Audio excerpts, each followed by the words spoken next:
How's it going, everybody? John MacLennan here, and in today's video I'm going to show you how to play Laundromat Blues as recorded by Albert King on guitar. Now this song is a blues in the key of B flat, and it follows our typical 12-bar blues chord progression, which I talk about so much here on the channel. And the point of today's video is we're going to go through and learn how to play this sliding six riff that's a really great staple of blues guitar playing. Now before we get into it, I want to hook you up with something right away. I've got a free blues training series at the first link down below, and these are some exclusive videos that come with tabs and sheet music that are not on YouTube. And you also get a book I wrote all about soloing completely for free. So check that out at the first link down below. And with that said, let's break this song down. Let's break down how to play Laundromat Blues as recorded by Albert King on guitar. I'll play it for you first. We're going to go through an approach over this 12-bar blues with sixths. Here's what it sounds like.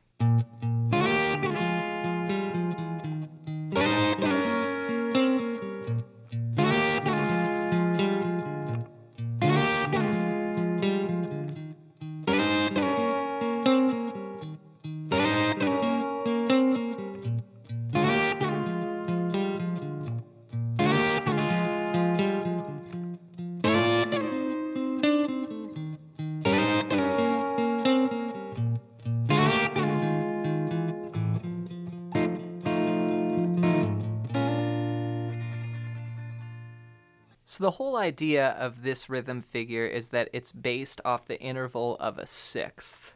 And the way you can play a sixth on guitar here is you take your middle finger and you put it, for this example, on the sixth fret of the fourth string. And then we're going to skip a string and play the second string on the sixth fret as well. So we've got 6 and 6 like this.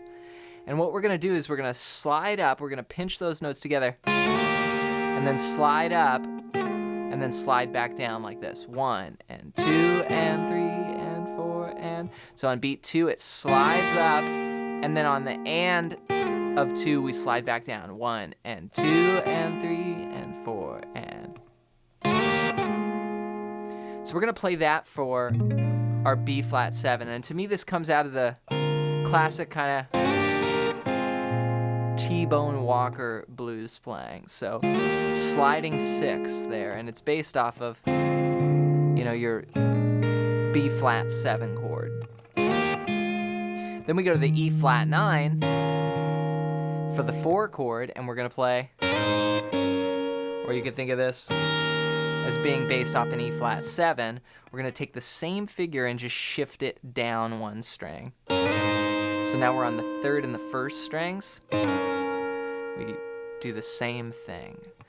Then we're going to return back to that first figure 2 times. So we're going to go 1 time here, then 1 time down 1 string, then 2 times back at that original spot. So that's going to sound like this. 3 and 4 and 1 and...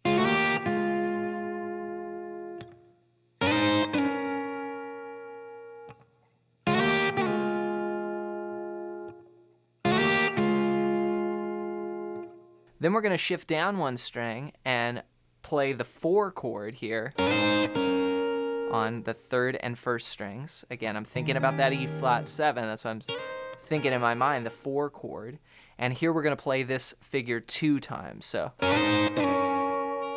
and then back to the first figure 2 times. So what we're doing is we're following that standard 12-bar blues chord progression. So here's what that sounds like. 3 and 4 and 1.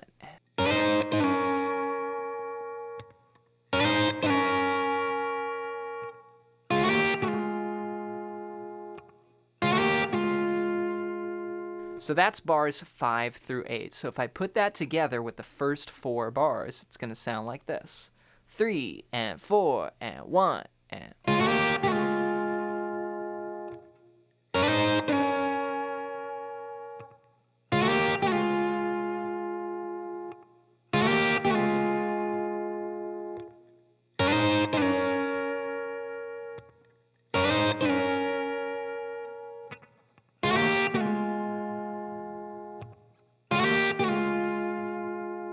So I'm naturally just adding vibrato. I just, when I'm sitting on a note or 2 notes like this interval, I tend to just naturally want to kind of add a little shake to the notes.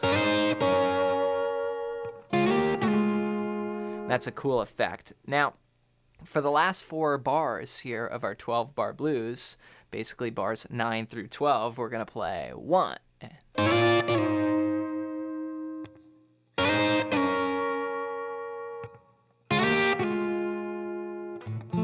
And then if you want, you can play an F sharp, or an F7 rather. So that would be 8, 7, 8, 6. Just your typical dominant 7th chord there.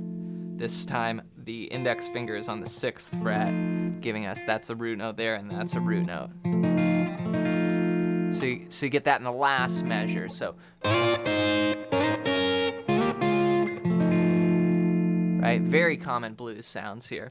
So I did the same thing that I was doing for the 4 chord, but I moved it up 2 frets. So I started it off by sliding into the 10th fret and then back to 8 on strings 3 and 1. And then back 2 frets, 6 to 8, and then back home. And then F7. So 1 and 2 and 3 and 4 and 1 and 2 and 3 and 4 and 1 and 2 and 3 and 4 and then you start over 1 and 2 and you're back to the top. So that's one time through the 12-bar blues. So let's put all of that together one time through our 12-bar blues, and I'm going to bring in a little looping pedal here that I played this bass line into to play as if a bass player was playing with us. So this is a great part to play along with the recording or to your own looper or backing track. And this is just classic blues sounding rhythm guitar parts here. Here we go. 1 and 2 and 3 and 4 and...